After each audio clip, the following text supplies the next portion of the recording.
Hello, hello, que la paix soit sur toi, bienvenue dans le podcast Selma Conseil. Avant de te dire qui je suis, je vais te dire pourquoi toi tu es là. Tu es là parce qu'il y a quelque chose dans ta relation qui te ronge, quelque chose que tu n'arrives pas à nommer complètement ou que tu as essayé de nommer 100 fois sans te faire vraiment comprendre. Quelque chose qui ressemble à une douleur sourde, permanente avec des pics, des moments où ça devient insupportable. Tu es là parce que quelqu'un t'a peut-être dit que tu exagères, ou parce que tu te le dis toi-même. Tu es là parce que tu essayes de comprendre, et parce que comprendre, ça t'a toujours semblé être la seule façon de t'en sortir. Tu as raison, tu n'es pas folle. Je vais te répéter cette phrase plusieurs fois dans cet épisode, parce qu'elle est le point de départ de tout ce qu'on va construire ensemble. Tu n'es pas folle, tu es activée, et c'est pas la même chose. Dans cet épisode, je veux qu'on prenne le temps de poser les bases, vraiment, pas en survol, pas en 3 minutes de théorie, parce que si tu comprends mal ce qu'est l'activation, si tu comprends mal ce qu'est la dynamique anxieux-évitant, tu vas essayer des outils sans avoir le bon sol sous tes pieds. Ça ne tient pas. Alors aujourd'hui, on prend le temps, reste avec moi. Alors, qui je suis et pourquoi je te parle? Je suis Selma, une femme mariée depuis plus de 20 ans, et pendant une grande partie de ces 20 ans, j'ai vécu exactement ce que tu vis actuellement. Je ne te parle pas en tant que psychologue, tout simplement parce que je ne suis pas psychologue. Je ne te parle pas en tant que coach qui a lu des livres. Je te parle en tant que femme qui a vécu ça de l'intérieur de ses entrailles, qui a envoyé des messages de trop à minuit, qui a pleuré dans la voiture après une conversation qui a mal tourné, qui s'est demandé si elle devenait folle, qui a porté la relation seule à bout de bras pendant des années en se disant que c'était normal, que c'était son rôle, que si elle essayait plus fort, ça finirait par changer. J'ai mis longtemps à comprendre ce qui se passait vraiment. Et quand j'ai compris, pas juste intellectuellement, mais dans mon corps, dans ma façon de réagir, dans ma posture au quotidien, quelque chose a changé. Pas du jour au lendemain, mais vraiment changé. Selma Conseil est née de ça, de l'envie de transmettre cette compréhension aux femmes qui sont où j'étais. Pas pour les pousser à divorcer, pas pour les pousser à tout accepter non plus, mais pour les aider à sortir de la confusion, à se stabiliser, à reprendre leur place dans leur propre mariage. Ce podcast est un espace de vérité. Je ne vais pas te dire ce que tu veux entendre. Je vais te dire ce que tu as besoin d'entendre, avec douceur, mais avec clarté, parce que tu mérites la clarté. Qu'est-ce que l'activation et pourquoi ça change tout? On va commencer par le plus important. L'activation, ce mot que j'utilise tout le temps, ce mot que tu vas entendre dans chaque épisode de podcast, ce mot qui, si tu le comprends vraiment, peut transformer la façon dont tu vis les moments difficiles. Laisse-moi te décrire une scène. Il est 20 heures, ton mari rentre, il te dit bonjour, salam, pose ses clés, va dans la cuisine. Il ne te demande pas comment s'est passée ta journée. Il regarde son téléphone, il s'assoit et il reste là dans son monde comme si tu n'existais pas. Et toi, quelque chose se passe dans ton corps, quelque chose de physique. Ton estomac se serre, ta gorge se noue, tes pensées commencent à tourner. Il m'en veut. Qu'est-ce que j'ai fait? Est-ce qu'il est avec quelqu'un d'autre? Est-ce qu'il m'aime encore? Est-ce que j'ai dit quelque chose ce matin? Peut-être que si je lui parle, ça va aller. Peut-être que si je lui pose une question, il va se dégeler. Et là, il y a deux chemins. Soit tu rentres dans cette spirale, tu l'abordes, il est froid, tu te refermes encore plus, ou au contraire, tu insistes, ça tourne mal, et tu finis par te coucher avec une boule dans la gorge. Soit tu retiens tout, et la tension monte en toi, sans exutoire, jusqu'à exploser à un autre moment. Dans les deux cas, tu es à bout. Et dans les deux cas, tu ne comprends pas pourquoi une scène aussi banale, un homme qui rentre et qui n'est pas présent, peut te mettre dans un état pareil. Ce qui se passe, c'est ça. Ton système nerveux a déclenché une alarme. Pas parce que tu es fragile, pas parce que tu as un problème, parce que ton cerveau, et particulièrement une structure qu'on appelle l'amygdale, a détecté un signal de menace. Et cette menace, dans ton histoire à toi, dans ta construction psychologique, elle ressemble à l'abandon. Quand l'amygdale s'active, elle envoie un signal d'urgence. L'adrénaline, cortisol, le corps se met en mode survie. Et en mode survie, les fonctions cognitives supérieures, la nuance, le recul, la capacité à réfléchir avant d'agir, sont mises sur pause. Parce qu'en mode survie, on n'a pas le temps de réfléchir, on réagit. C'est pour ça que tu envoies ce message que tu regretteras. C'est pour ça que tu dis cette chose cinglante dans un moment de douleur. C'est pas toi, c'est ton système nerveux en crise. Et voilà ce qui est absolument fondamental à comprendre. L'activation n'est pas un problème de caractère, c'est pas ton identité. C'est un problème de régulation. Et la régulation, ça s'apprend, ça se construit, ça se pratique. C'est tout le cœur de ce travail. Parlons de la dynamique anxieux-évitant, le mécanisme complet. Je vais t'expliquer la dynamique dans laquelle tu te trouves probablement. Parce que l'activation que je viens de décrire ne se produit pas dans le vide. Elle se produit dans un système à deux. Ce système s'appelle la dynamique anxio-évitant. Moi, j'aime l'appeler la danse anxio-évitant parce que ça ressemble vraiment à une danse.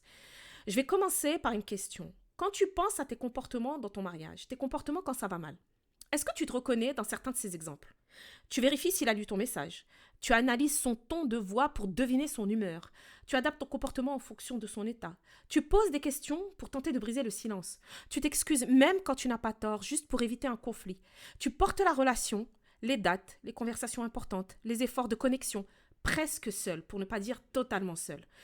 Tu as parfois l'impression que si tu arrêtes, tout s'effondre. Si tu te reconnais dans au moins la moitié de ça, tu es probablement dans un style d'attachement anxieux. L'attachement anxieux, c'est un style relationnel qui se développe tôt dans la vie. Souvent dans une enfance où l'amour était là mais imprévisible. Où la présence des figures d'attachement était parfois chaleureuse, parfois absente, parfois incompréhensible. Et le cerveau enfant, qui a besoin de sécurité plus que tout, a appris une leçon. Si tu veux être aimé, il faut que tu surveilles. Il faut que tu anticipes, il faut que tu poursuives. Cette leçon, elle était adaptée à l'enfance. Elle t'a peut-être protégée de manière brillante. C'est quelque chose qui est fait de manière excellente. Mais à l'âge adulte, dans ton mariage, elle crée des comportements qui font exactement l'inverse de ce que tu veux. De l'autre côté de la dynamique, il y a lui, ton mari, avec très probablement un style d'attachement évitant. L'évitant, lui, a appris une leçon différente dans son enfance. Il a souvent grandi dans un environnement où les émotions n'étaient pas les bienvenues, où exprimer ce qu'il ressentait n'était pas safe, où la vulnérabilité était perçue comme une faiblesse. Et il a appris à couper, à gérer, à ne pas montrer. Ce mécanisme à l'âge adulte se traduit par une chose. Quand il perçoit une pression émotionnelle, il se retire, il se sauve. Pas parce qu'il s'en fiche, parce que son système nerveux, à lui, interprète l'intensité émotionnelle comme une menace. Et voilà le piège terrible. Plus tu t'approches, plus il se retire. Plus il se retire, plus tu t'approches. C'est un cercle qui tourne de plus en plus vite, qui épuise tout le monde et que personne ne sait comment arrêter. Tu ressens de l'abandon, il ressent de l'intrusion. Chacun déclenche la blessure de l'autre sans le vouloir et chacun pense que l'autre fait exprès. Il ne fait pas exprès et tu ne fais pas exprès non plus. C'est un système et les systèmes peuvent changer. Mais pour qu'ils changent, il faut comprendre la mécanique. Et il faut savoir sur quel levier agir. Et ce levier, c'est toi. Non pas parce que c'est ta faute, mais parce que toi, tu es là. Tu travailles, tu cherches, et la personne qui cherche a le pouvoir de changer la dynamique. Ce que la confusion t'a coûté dans tout ça, je veux qu'on prenne un moment pour mesurer quelque chose. Non pas pour te plonger dans le regret, mais pour que tu comprennes l'enjeu de ce que tu vas construire.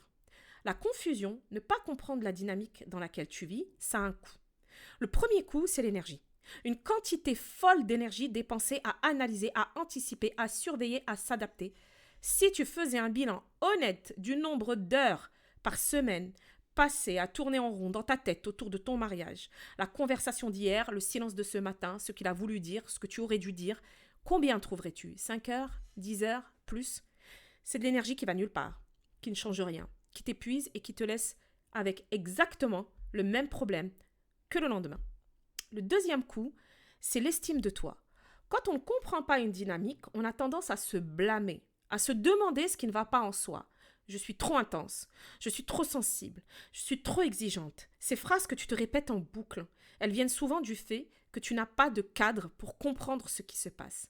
Ce n'est pas que tu es trop, c'est que le système crée une réaction qui te dépasse.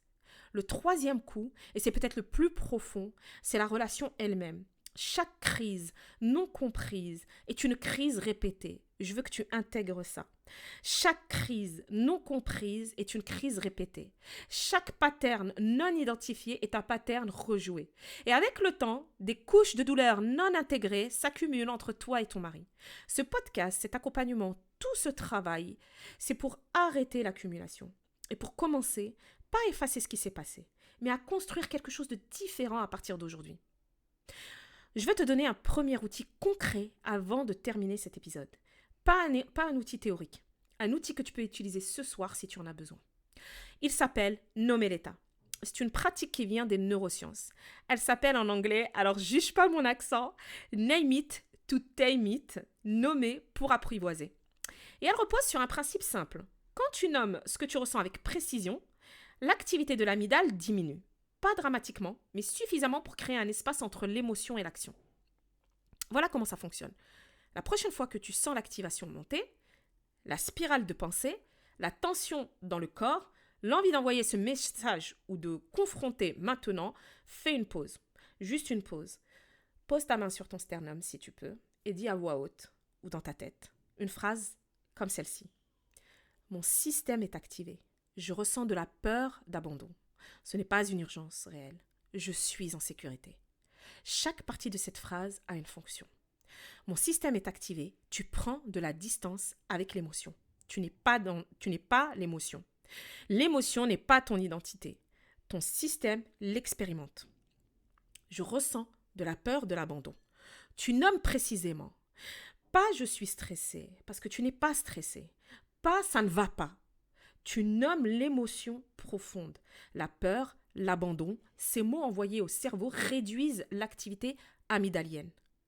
Ce n'est pas une urgence réelle. Tu distingues la menace perçue de la réalité. Un mari silencieux n'est pas une urgence. Ton cerveau dit que oui, ton cortex préfrontal, si tu lui laisses le temps de parler, sait que non. Je suis en sécurité. Tu envoies un signal de sécurité au système nerveux. Le corps cherche des preuves de sécurité. Donne-lui-en. Pratique cette phrase, mémorise-la ou crée ta propre version. Ce qui compte, c'est la précision, la régularité et la sincérité.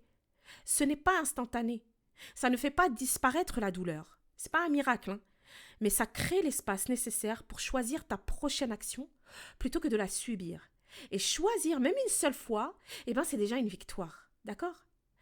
Dans cet épisode, tu as posé les fondations. Tu comprends maintenant ce qu'est l'activation. Pas une faiblesse, pas de la folie, mais un système nerveux qui réagit à une menace perçue. Tu comprends les grandes lignes de la dynamique anxieux-évitant. Le cercle de la poursuite et du retrait. Et pourquoi les deux parties se blessent mutuellement sans le vouloir. Et tu as un premier outil, nommer l'état. Dans le prochain épisode, on va entrer plus profondément dans le monde de l'évitant. Oui, parce qu'il ne s'agit pas de l'excuser, hein. On n'excuse personne ici. D'accord ? Je vais t'expliquer ce qui se passe vraiment dans sa tête, dans son corps, dans son histoire. Parce que comprendre l'évitant, pas pour l'excuser, mais pour arrêter de prendre personnellement ce qui n'est souvent pas personnel, c'est l'une des étapes les plus libératrices de ce parcours. D'accord ? Avant de terminer, moi je veux que tu fasses une chose simple. Ce soir ou demain matin, prends 5 minutes pour toi, juste 5 minutes. Assieds-toi quelque part de calme, un endroit cool, calme, et demande-toi, dans ma relation, à quel moment est-ce que je me sens la plus activée ? Essaie de nommer ces moments précisément.